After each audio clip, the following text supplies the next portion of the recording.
تیسری چیز ہے نا، یہ اتنی اہم ہے کہ میں اس کو کہوں گی، اگر ایک بندہ ہے وہ کہتا ہے جی مجھے قرآن نہیں یاد ہو رہا، مشکل ہے، وہ اس کو سکپ کر دے، لیکن یہ نہ سکپ کرے. وہ کیا ہے؟ مسنون اذکار ہوتا ہے.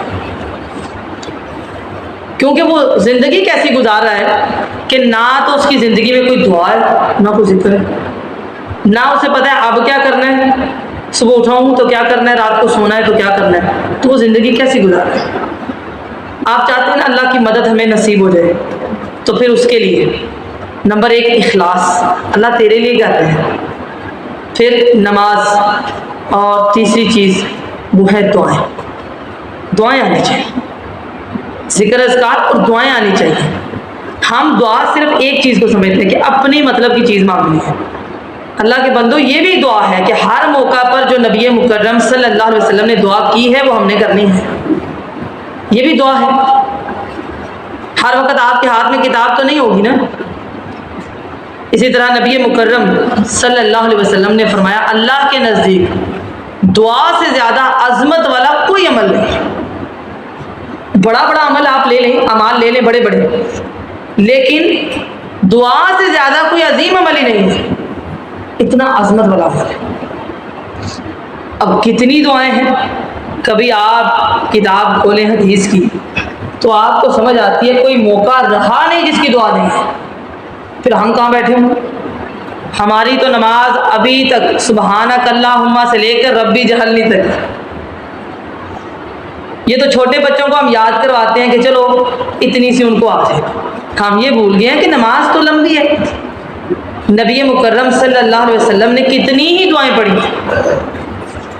سورۃ الفاتحہ سے پہلے پڑھی ہیں، رکوع میں پڑھی ہیں، سجدے میں پڑھی ہیں، تشہد میں التحیات جب ہم پڑھتے ہیں درود کے بعد پڑھی ہیں، پھر سلام پھیرا ہے پھر پڑھی ہیں.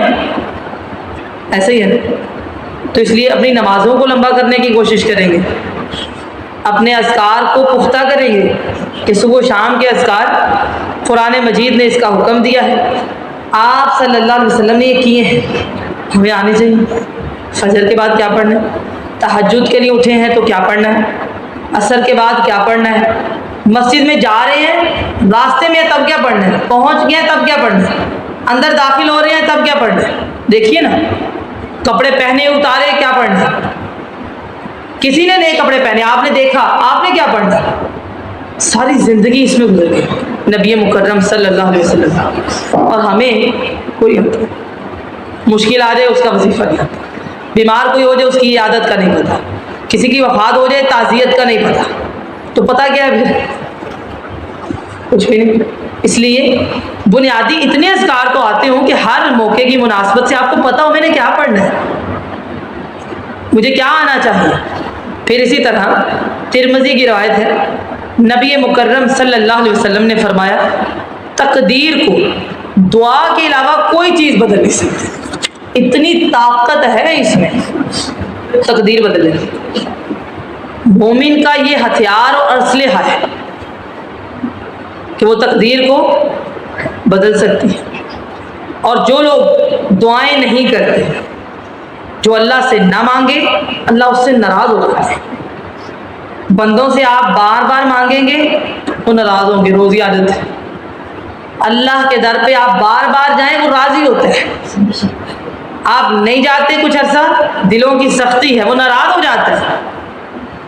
ہاں بس حدیث میں آتا ہے اللہ تعالیٰ ہر بندے کی دعا کو قبول کرتے ہیں. اس کی قبولیت کے 3 طریقے مختلف ہیں، بس اتنا فرق ہے. اسی وقت مل جائے یا بعد میں ملے، اس کی جگہ پر کوئی پریشانی اس سے نجات مل جائے، یا پھر دعا بھی مانگ رہے ہیں پریشانیاں بھی آ رہی ہیں، بندہ مایوس ہونے پر ہے، وہ سوچ لے اللہ نے جنت کا اس کے لیے وعدہ کیا، اسے اب جنت میں اجر ملنا ہے. پھر اسی دعا کے آداب بھی سکھائے. اچھا آداب اتنے ہیں کہ آپ صبح اٹھتے ہیں تب بھی آداب سکھائے. کہا دعا تو کرنی ہے الحمدللہ کے ساتھ، اللہ کو اپنی تعریف پسند ہے. کھانا کھایا الحمدللہ کے ساتھ. کسی ایسے بندے کو دیکھا جو معذور ہے اور آپ کو لگا کہ وہ عاجز ہے، اس کو دیکھ کے آپ دعا پڑھتے ہیں الحمدللہ کے ساتھ. ایسے ہی ہے نا، دعائیں سکھائی ہیں اپنی تعریف کے ساتھ کہ میری تعریف بھی سیکھو ساتھ. گھر سے نکلتے ہیں اللہ کے نام کے ساتھ بسم اللہ، گھر میں داخل ہو جاتے ہیں بسم اللہ کے ساتھ دعا پڑھتے ہیں، ایسے ہی سواری کے اوپر بیٹھے سبحان، لفظ کیا پڑھا؟ سبحان اللہ۔ اگر ہم یہ ساری دعائیں اپنی زندگی میں شامل کر لیں، ہم اپنی زندگی کی بہاریں دیکھیں گے، اور بہاروں کے ساتھ ساتھ جب آپ یہ دعائیں کریں گے تو آپ کو بہت کم ٹائم ملے گا کہ آپ فضول گفتگو کریں یا گناہ کی باتیں کریں، کم ہو جائے گا۔ اس لیے امام ابن قیم کہتے ہیں، آپ کو پتہ ہے طب کے بہت بڑے امام ہیں، انہوں نے علاج لکھے ہیں، ہر بیماری کا علاج لکھا ہے لیکن بالغذا لکھا ہے، دوا نہیں، دوائی کے ساتھ نہیں، خوراک کے ساتھ علاج کی ہے۔ وہ کہتے ہیں کہ میں ایک دفعہ بیمار ہو گیا، بڑا سخت بیمار ہو گیا، تو اس وقت مجھے جو تکلیف تھی میں نے بس سورۃ الفاتحہ پڑھی۔ سورۃ الفاتحہ میں دعا بھی ہے اہدنا الصراط المستقیم، اور آغاز میں الحمدللہ کے ساتھ تعریف بھی ہے۔ کہتے ہیں آہستہ آہستہ میری بیماری ٹھیک ہوگی، ایسا لگا جیسے میں کسی طبیب کے پاس سے ہو گیا، ایسے ہے۔ اس لیے یہ جو دعائیں اور اذکار ہوتی ہیں بس اپنا اپنا یقین ہے، پختہ ایمان ہونا چاہیے۔ امام ابن قیم کہتے ہیں کہ جتنی بھی بڑی بیماری ہے، زمزم سے زیادہ میں نے کسی چیز میں اثر نہیں دیکھا۔ دیکھیں نا، علاج بالغذا کرتے تھے، کئی مرتبہ ہم کہتے ہیں اتنی دوائیاں کھائیں کوئی آرام نہیں آ رہا، ٹھیک؟ تو اس لیے شریعت کی طرف آئیے، مسنون چیزیں دیکھیے، مسنون اذکار، مسنون دم آپ کو بہت بڑی پریشانیوں سے بچاتے ہیں۔ اور ایسے لوگ دیکھے گئے کہ جس دن انہوں نے اذکار کیے ہیں ساری زندگی کرتے رہے، کوئی حادثہ نہیں ہوا۔ کہتے ہیں ایک دن چھوڑا گھر میں آگ لگ گئی۔ لیکن اب آپ کہیں گے اچھا میجارٹی میں لوگ ہیں وہ تو کرتے ہی نہیں ہیں، تو ان کے گھر بہت کچھ ہوتا ہے، نقصانات ہوتے، برکتیں نہیں ہوتی، خیر نہیں ہوتی، بھلائی نہیں ہوتی۔ اس لیے اللہ کا ذکر کرنا نہ چھوڑیے۔ میں ایک واقعہ پڑھی تھی، ہشام بن عبد الملک، ان کے پاس ایک بندہ آیا اور کہنے لگا کہ میرے ساتھ بڑا عجیب واقعہ ہوا کہ میں راستے سے گزر رہا تھا، ایک طرف دیکھا کہ شیر ہے، دوسری طرف مڑا تو دیکھا اژدہا ہے، اور مجھے کچھ نہ سمجھ آئی۔ دیکھیں ہم لوگ تو آبادی میں رہتے ہیں، جنگلات میں نہیں ہیں، ہمیں تو بس اندھیرا ہو جائے نا تو ہم گھبرا جاتے ہیں۔ کہتا ہے میں نے اس وقت اللہ کا ذکر شروع کر دیا، مجھے نہیں سمجھ آئی، آنکھیں میں نے بند کر لی اور اللہ کا ذکر شروع کر دیا۔ میں نے خود دیکھا شیر واپس پلٹ گیا اور اژدہا بھی واپس پلٹ گیا۔ اللہ کے ذکر میں بہت طاقت ہوتی ہے، بہت۔ یہ مصیبتیں دور کر بھی سکتا ہے اور مصیبتوں کو آنے بھی نہیں دیتا، دونوں کام کرتا ہے۔ جب مصیبت آ جاتی ہے نا پھر ہم یا اللہ یا اللہ یا اللہ شروع کر دیتے ہیں، تب یہ دور کر دیتا ہے، تھوڑا سا ٹائم لگتا ہے، آ گئی ہے، لیکن اگر آپ کرتے رہے نا تو آتی ہی نہیں ہے، مصیبتوں سے آپ بچ جاتے ہیں۔ یہی دعا ہے نا جس کے بارے میں کبھی کہا یہ عبادت ہے، کبھی کہا عبادت کا مغز ہے، کبھی کہا کہ یہ مومن کا اسلحہ ہے۔ اللہ سے مانگنا یہ دنیا کا بہترین عمل ہے۔ ہم سمجھتے بس گاڑی اور بنگلہ مانگنا، ہدایت مانگنا، ایسے ہی استقامت مانگنا، خاتمہ بالایمان مانگنا، دعائیں۔ رمضان میں ہم نے دعائیں یاد کروائی، چند لوگوں نے یاد کی، پوری نہیں یاد کی۔ دیکھیے ہمارے اندر وہ شوق نہیں ہے، پیدا کیجیے۔ اور اگر آپ کو جب تک زبانی نہیں آتا اپنے پاس ایک کتاب رکھیں دعاؤں کی، دعا کا ٹائم ہو پڑھے گا، مستقل پڑھیں۔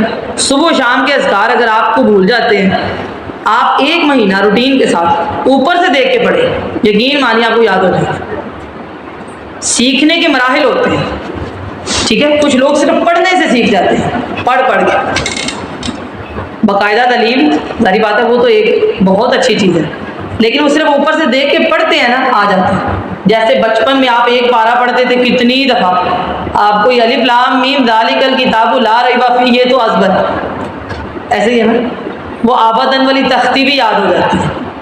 تو اس لیے اگر آپ سمجھتے ہیں نا میرا حافظہ کمزور ہے، پھر آپ اوپر سے دیکھ کے پڑھیں، ایک ٹائم رکھیں، میں نے 10 دفعہ اوپر سے دیکھ کے پڑھی، نہیں تو روز کا ایک دفعہ پڑھ لیجیے، ایک مہینہ لگا تھا۔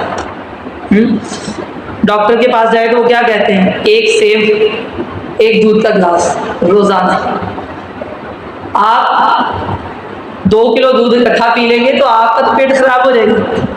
تو کوئی بات نہیں، روزانہ کی بنیاد پہ صبح شام کے یہ اذکار رکھیں گے. پھر سونے جاگنے کے اذکار رکھیں گے. کس قدر کمال بات ہے. آپ یہاں سے رکشے پر نیچے اترتے ہیں، کہا اتر کے دعا پڑھو، کوئی کیڑا کوئی جانور تمہیں نقصان نہیں دے گا. آپ چاہتے ہیں کہ آپ کو شر نہ پہنچے، دعائیں پڑھیں. حتیٰ کہ آپ کو لگ رہا ہے کوئی بندہ آپ کو نقصان پہنچائے گا، فوراً دعا پڑھیں، اللہم انا نجعلک فی نحورک ونعوذ بک من شرک. ہر چیز کی دعا ہے. اللہم اکفنیہم بما شئت، اللہ اس کے مقابلے میں تو مجھے کافی ہو جائے. اللہ کافی ہو جاتا ہے اسی وقت. پریشانی آ گئی ہے، اس کی دعا پڑھیں. بے قرار ہو رہے ہیں، لا الہ الا اللہ، اس کا ورد شروع کریں. غمگین ہے، اللہ ربی لا اشرک بہ شیئا، پڑھنا شروع کریں. کسی بندے کے پاس گئے، ضروری نہیں ہوتا کہ صرف دم کرنے والا دم کریں، آپ بھی دم کر سکتے ہیں. 7 دفعہ پڑھیں، اس کو دم کریں، اس کو دعا دیں، لا باس طہور انشاءاللہ. بس آپ سارا دن پھر نیکیاں ہی کریں گے. ایسا ہی ہے نا، یہ دعائیں، یہ اذکار اس قدر قیمتی ہیں اور یہ ایک مضبوط قلعہ ہے. کسی قلعے کے اندر داخل ہو جائے نا، پیچھے کوئی جانور لگا ہو، دروازہ بند ہو جائے تو آپ کو سکون ہو جائے گا، وہ اندر نہیں آ سکتا. بس شیطان سے بچنے کا طریقہ یہ ہے کہ آپ اذکار کے اور دعاؤں کے پابند ہوں. آپ دیکھیے یہ اذکار اس قدر اہم ترین ہے کہ قرآن پڑھنے سے پہلے بھی حکم ہے تعوذ پڑھیں. آپ اس وقت بھی آپ شیطان سے بچنے کے لیے اللہ کی پناہ میں ہیں، کیونکہ آپ نیکی کرنے کے لیے جب قرآن کھولتے ہیں تو وہ دوڑنا شروع کر دیتے ہیں کہ اب کہیں صحیح نہ ہو جائے. اس کی کوششیں اور تیز ہو جاتی ہیں. مسنون جتنے بھی اذکار ہیں ان میں اللہ کی طرف سے خیر اور برکات ہوتی ہے، کیونکہ سنت کی مہر ہوتی ہے. اس لیے اور صحابہ کرام ایسی ایسی دعائیں ڈھونڈا کرتے تھے کہ ہم یہ دعائیں پڑھیں اور ہماری دعائیں قبول ہو جائیں.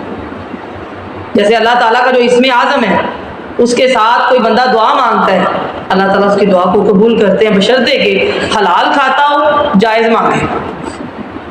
اس لیے ہمارا یہ تیسرا سیشن کیا ہے کہ مسنون اذکار کروائے جائیں گے، پابندی کے ساتھ دعائیں کروائی جائیں گی، تاکہ ہم یاد کریں کہ اس موقع پر ہم نے کیا کرنا ہے. یہ بھی بڑی اہم چیز ہوتی ہے. کچھ لوگ کسی اور موقع کی دعا کہیں اور لگا رہے ہوتے ہیں، ایسے نہیں کرتے. کون سی چیز ہے جس کا حل موجود نہیں، بتائیں نا. اور آپ دیکھیے اذکار نہ کرنے کے بڑے نقصان ہیں، بڑے ہی نقصان. آپ بسم اللہ پڑھ کے نہیں کھاتے، شیطان آپ کے ساتھ کھاتے ہیں. کتنی اہم بات ہے. بسم اللہ پڑھ کے آپ گھر میں داخل نہیں ہوتے، وہ آپ کے ساتھ گھر میں آ جاتے ہیں. بسم اللہ پڑھ کے آپ گھر کا دروازہ، اور رات میں آپ سونے لگے ہیں، کمرے کا دروازہ بسم اللہ پڑھ کے بند نہیں کرتے، وہ کمرے میں بھی آ سکتے ہیں. ذرا غور کیجیے، رات کو سونے سے پہلے بسم اللہ پڑھ کے آپ برتن نہیں ڈھانپتے، کھلے چھوڑ کے سو جاتے ہیں، شیاطین اترتے ہیں اس کے اندر سے کھا رہے ہوتے ہیں. سمجھ آ گئی؟ ڈھانپ دینا، اگر کوئی چیز نہیں ہے کپڑے سے ڈھانپ دیں، الٹا کر دیں. مشکیزے کا منہ بند کرنے کا حکم ہے. حتیٰ کہ چراغ کو بند کرنا ہے، بجھانا ہے، جیسے ہماری لائٹ ہوتی ہے، بسم اللہ پڑھ کے بسم اللہ پڑھ کے دروازہ بند. اب جو اندر آ گیا نا ان کو نکالنے کا عمل الگ ہے، لیکن آپ نے یہ کام شروع کر دیا تو وہ اندر باہر والے نہیں آ سکتے. سمجھ آ گئی؟ گھر گھر کا یہ مسئلہ ہے، چھوٹی سی یہ بات ہے لیکن ہمیں نہیں سمجھ آتی. ہم کیا کریں؟ آپ اٹھ کے کمرے سے گئے، کچن میں کافی دیر رہے، آپ نے کام کیے، یا آپ گھر سے باہر گئے، واپس آئے، ادھر ہی آپ نے دیکھا کہ بیڈ تو سیٹ ہے، آگے سو نہیں. بسم اللہ پڑھ کے اپنے بستر کو 3 مرتبہ جائیں. یہ بسم اللہ دیکھیں، کیونکہ شیاطین جنات وہاں پہ خالی جگہ پہ بسیرا کر لیتے ہیں. آپ آگ اوپر لیٹ جاتے ہیں، پھر بعد میں کہتے ہیں کہ مجھے ایسا لگا کمرے میں کوئی آیا، کوئی بوجھ ہے، ایسے اس کو جھاڑنا ہے. کپڑا لے کے نا بسم اللہ پڑھتے 3 دفعہ جھاڑنا ہے. کوئی جانور جیسے وہ کیڑا ہوتا ہے وہ بھی ہو، یا پھر بسم اللہ پڑھیے شیاطین بھی وہاں سے چلے جائیں. اسی لیے ویران جگہ سے گزریں، اذکار کرتے ہوئے جائیں. آپ دیکھیں کئی مرتبہ لوگوں کو جب مسائل ہوتے ہیں، جنات حاضر ہوتے ہیں، وہ کہتے ہیں جی ہم راستے میں بیٹھے تھے، یہ اوپر سے گزر گئے. آپ اذکار کرتے جائیں تاکہ ان کو آواز آئے اور وہ اسے چلے جائیں. اسی طرح شریعت نے بتایا نا، آپ کہیں اترے ہیں، پڑھیں اعوذ بکلمات اللہ التامات من شر ما خلق. بچوں کو یورین آ جاتا ہے، آپ جاتے ہیں باہر درختوں کے پاس، پھر بعد میں وہ شیاطین کیا کہتے ہیں، ہم وہاں کھانا کھا رہے تھے، آپ اذکار کریں، وہ وہاں سے اٹھ جاتے ہیں. آپ باعث خیر بنے، ہم لوگ باعث خیر نہیں بنتے. اس لیے اپنی زندگی میں یہ اذکار شامل کیجیے. آپ نے نہ کیے، آپ کی کوئی سیکورٹی کچھ بھی نہیں، نقصان ہی نقصان ہے. اور انسان آہستہ آہستہ نماز روزے سے بھی رہ جاتا ہے جو بندہ ذکر اذکار دعائیں نہیں کرتا. جو وہ کرتا ہے نا، اللہ تعالیٰ ایسا ایک فضل کرتا ہے کہ آہستہ آہستہ وہ ذکر اذکار کا پابند ہوتے ہوتے نماز قرآن کا بھی پابند ہو جاتا ہے. بہت سے لوگ میں نے ایسے دیکھے ہیں صرف ذکر کرتے ہیں. اچھا پھر دیکھیے، ذکر میں سے ایک ذکر جو میرے ذہن میں آتا ہے وہ کیا ہے، اعوذ باللہ من الشیطان الرجیم. اس کو ہم بڑا معمولی لیتے ہیں، تعوذ، لیکن یہ معمولی نہیں ہے. اپنی زندگی میں یہ ذکر آپ شامل کر لیں، یقین مانیے دن میں آپ 10 بار کریں، 20 بار کریں، آپ دیکھیے گا آپ کو نیکیاں یاد آئیں گی بیٹھے بیٹھے یہ کریں. کیونکہ یہ شیاطین کا ایک غلبہ ہوتا ہے ہمارے اوپر، وہ یاد نہیں آنے دیتے، سلا دیتے ہیں، غافل رکھتے ہیں، غصہ آتا رہتا ہے. آپ نے تعوذ پڑھنا ہے، ضروری نہیں بس غصہ ہے ویسے ہی پڑھیں، اعوذ باللہ من الشیطان الرجیم، بس اللہ کی پناہ میں آ جائیں. پڑھیے ذرا.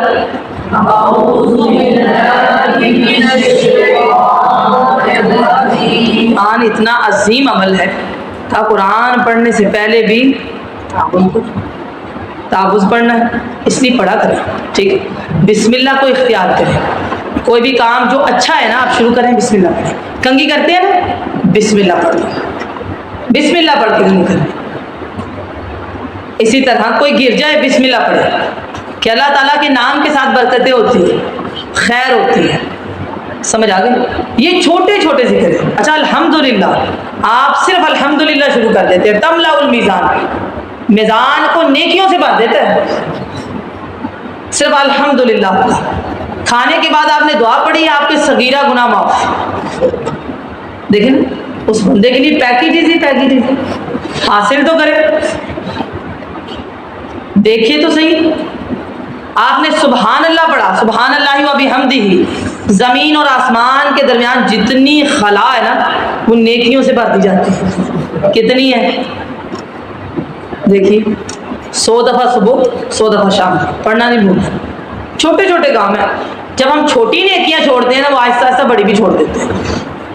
ذکر اذکار کا پابند ہونا ہے، دعائیں یاد کرنی ہیں. ابھی جو میں نے ذکر بولے ہیں نا یہ تو ہیں سوکھے سے، الحمدللہ، سبحان اللہ، اللہ اکبر، لا الہ الا اللہ افضل الذکر ہے. ٹھیک ہے، لیکن جو دعائیں ہم نے یاد کرنی ہے نا تھوڑی تھوڑی لمبی ہوتی ہیں، تو پھر آپ نے گھبرانا نہیں ہے اور یاد کرنے کی کوشش کرنی ہے. ٹھیک ہے، جن کو نہ یاد ہو پھر وہ سن لیجئے گا.